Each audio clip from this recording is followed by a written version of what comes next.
కడాన తిరుమల లడ్డు కూడా నాసి రకం. నాకైతే ఆశ్చర్యం వేస్తుంది. ఎన్ని కంప్లైంట్ చేసినా కడాన వెంకటేశ్వర స్వామి పవిత్రతను దెబ్బతీశారు. ఎన్నోసార్లు చెప్పాం.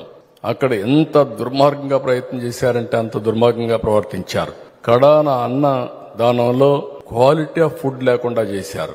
దేవుని దగ్గర పెట్టే ప్రసాదం అపవిత్రం చేసే విధంగా ఓసారి బాధేస్తుంది. నాసి రకమైన ఇంగ్రీడియంట్సే కాకుండా ఎనిమల్ ఫ్యాట్ కూడా వాడారని. ఏది గీకు బదులు భక్తులకి ఇచ్చే లడ్డులో ఆ మాట అంటానికే ఒళ్ళు గగురుపాటు కలుగుతుంది. జంతువుల కొవ్వు వాడుతున్నామని మాట్లాడటం చూసిన తర్వాత నేను అప్పుడే చెప్పాను, ఇంతకన్నా నీచమైన ఘోరమైన కార్యక్రమం ఉంటూ ఉండదు. నేను వెంకటేశ్వర స్వామిని నమ్ముతున్నాను, మీరు కూడా వెంకటేశ్వర స్వామి భక్తుడని చెప్తారు కాబట్టి రండి ప్రమాణ స్వీకారం నేను చేయటానికి సిద్ధంగా ఉన్నా. వెంకటేశ్వర స్వామి పాదాల చెంత ప్రమాణం చేస్తాను. నేను నా కుటుంబంతో సహా వచ్చేస్తాను. మా పాలనలో ఎటువంటి చంద్రబాబు నాయుడు గారు ఆరోపణ చేసినట్టు ఎటువంటి అక్రమాలు నీచమైన కార్యక్రమాలు జరగలేదు. మీరు ఏదైతే నింద మోపారో మీరు దాన్ని కట్టుబడిన పని అయితే రండి, మీరు కూడా ప్రమాణం చేసి చెప్పండి.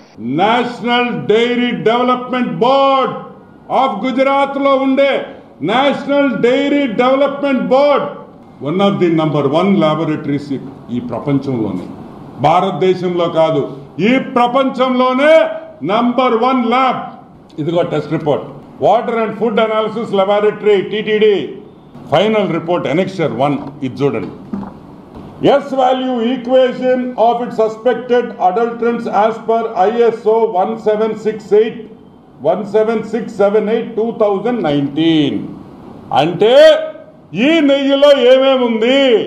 సోయాబీన్ అంటే తెలుసు కదా, సన్ఫ్లవర్ సీడ్లు, మైదా, కోకోనట్, చేప నూనె, ఫిష్ ఆయిల్, చేప నూనె కూడా వెంకటేశ్వర స్వామికి ఇచ్చిన నెయ్యిలో చేప నూనె కూడా కలిపారు. సరే 2-3 పామ్ ఆయిల్, కోకోనట్, పాము, fat. Number 3 palm oil and beef టాలో, గొడ్డు